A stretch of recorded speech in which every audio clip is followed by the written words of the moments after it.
J'aimerais que tu t'imagines une situation. Tu es face à un adversaire sur le ring, tu dois faire un combat, mais tout d'un coup, ce que tu vois en face, ce n'est pas un adversaire.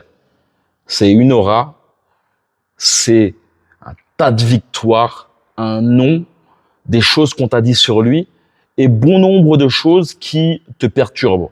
Tout d'un coup, tu es totalement hypnotisé par l'extérieur. Et j'aimerais te parler justement de Matrix.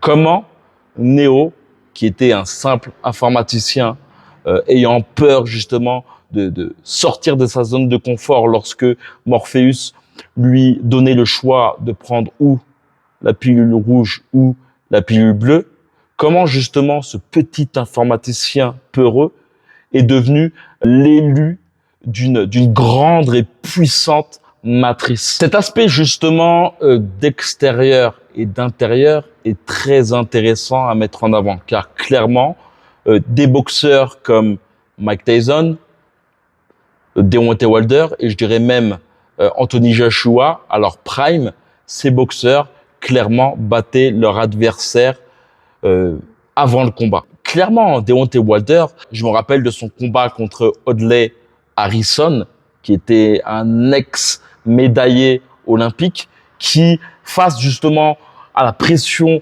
de Deontay Wilder, ce dernier justement faisait des petites mimiques. On a pu le voir aussi avec Gervonta Davis face à son dernier adversaire. Clairement, Neo, avant de devenir ce fameux élu surpuissant, était lui-même aussi beaucoup distrait par les choses aux alentours. Morpheus lui conseillait d'ailleurs à une partie du film de éviter d'être distrait justement. Et on se souvient tous de ce fameux moment où il est hypnotisé par cette belle femme à la robe rouge qui soudain lui fait apparaître un fameux agent. Vraiment, je pense que le film Matrix, on peut le voir de façon multiple palette, mais il y a vraiment un très gros combat entre l'intérieur et l'extérieur. D'ailleurs, on peut le voir lors de ses premiers duels contre, par exemple, Morpheus et même contre les agents. Tu peux le voir que ce dernier se débat avec lui-même. Et ce qui est totalement différent de la fin où ce dernier rentre en lui-même, ne regarde même plus justement la partie matérielle du monde. Il voit clairement même que des chiffres.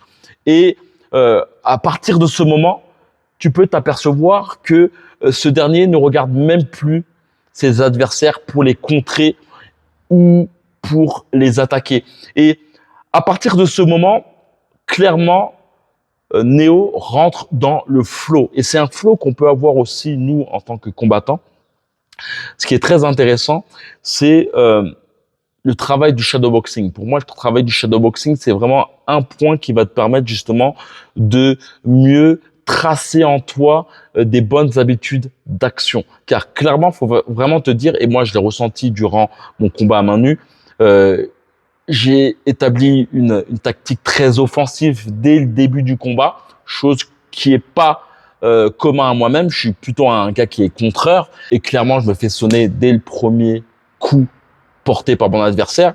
Et à ce moment-là, tous les mouvements que tu peux voir que je fais, même des mouvements où je pars justement son bras, des mouvements où je rentre dans sa garde et j'établis des crochets, surtout ces moments-là, en fait, et ben la plupart de ces mouvements sont totalement automatiques.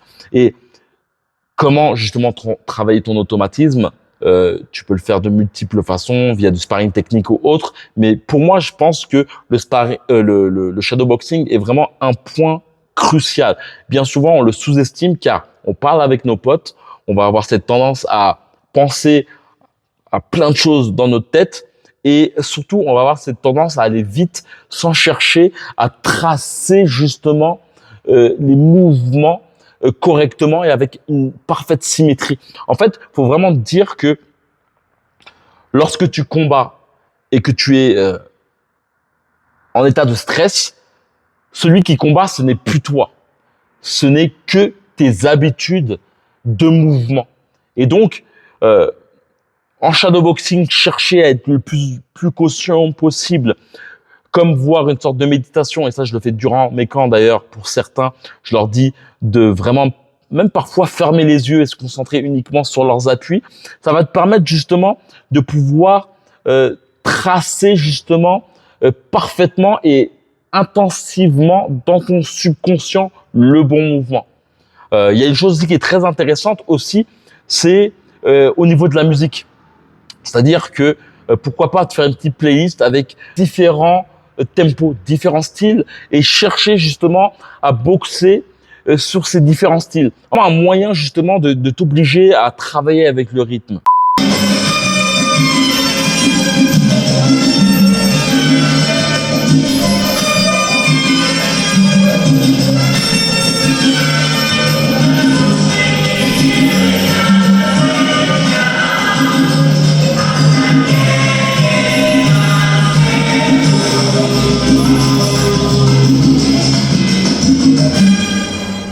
Je viendrai avec 2 points, un psychologique et un plus physique, qui sont pour moi essentiels si tu souhaites, on va dire, rentrer dans la matrice, rentrer dans la conscience de ta boxe. Et ce qui est très intéressant, c'est que ce que tu vois à l'extérieur est souvent illusion. Je m'explique. En fait, il y a une chose qui est très intéressante avec la boxe, c'est que bien souvent, notre discussion interne est un gros problème, surtout si on a une mauvaise estime de soi. C'est-à-dire que, imagine-toi être dans une soirée, une belle petite soirée, t'as ramené le petit costard bien comme il faut et tu vas aux toilettes et tout d'un coup, sans faire exprès, tu te pisses sur toi. Lorsque tu vas sortir, tu vas avoir cette impression, tu vas vouloir justement d'ailleurs cacher ce petit truc d'humidité, mais tu vas avoir cette impression que plus ou moins tout le monde regarde à ce niveau-là. Et c'est pareil en boxe. Si tu as une mauvaise estime de soi, lorsque tu prends ton premier coup, tu vas avoir cette tendance non pas à te focaliser sur ta technique, sur ton mouvement, sur le rythme de ton adversaire, tu vas te centraliser sur la matrice, mais tu vas avoir cette tendance à te focaliser sur le visage de ton opposant. Et ce qui est plus dommageable, c'est que tu peux avoir une grosse frappe de bourrin, mais néanmoins, si tu as un adversaire face à toi comme Golovkin qui a cette capacité à rien montrer, eh ben, tu vas pas savoir que ton adversaire a mal. Toi, tu sais que tu as mal, tu vois. Et tu vas clairement jouer sur ta discussion interne et sur ce que tu vois. Tu vas pas forcément voir les grimaces de ton adversaire. Tu vas peut-être voir les encouragements de son team et c'est le cerveau peut rapidement justement chambouler tes actions, ton agressivité, t'amener à régresser justement en termes d'assaut. Ton adversaire, lui, va voir ça, ça va jouer justement sur son agressivité et vice versa. C'est pour ça que je dis bien souvent que un combat se fait à 4. Toi contre ton adversaire, mais surtout toi contre toi. Et il y a un autre point aussi qui est pour moi essentiel, et ça c'est un truc qui est le fer de lance de mes camps de boxe. D'ailleurs, il y en a un qui aura lieu en février prochain. 10 jours de boxe intensif avec moi en tout petit comité. D'ailleurs, tu peux venir même en individuel si tu souhaites avoir plus d'infos, c'est dans la description. Ce camp a beaucoup pour but de descendre ta conscience vers le bas de ton corps, vers tes appuis et faire en sorte que chacun de tes pas soit une possible attaque. C'est vraiment un game changer dans ta technique de boxe. Faire en sorte, même lorsque tu as une orage de coups, de ne plus te centraliser sur le haut de ton corps, mais plutôt te centraliser justement sur le bas de ton corps, ce qui te permettra de faire en sorte justement de à la fois esquiver les coups, te déplacer, mais comme disait Irénée, te permettre justement de pouvoir attaquer lorsque tu es fixé sur l'un de tes pas. Aussi qu'on allait faire beaucoup de techniques, comme la position des bras, ou je sais pas, je pensais que ça allait être un petit peu du 50-50 ou du 40-60, mais c'était vraiment un gros focus sur ça, presque, je dirais peut-être 80%. Et j'étais surpris parce que je pensais vraiment pas que c'était en se concentrant sur ça, on pouvait débloquer beaucoup d'autres choses.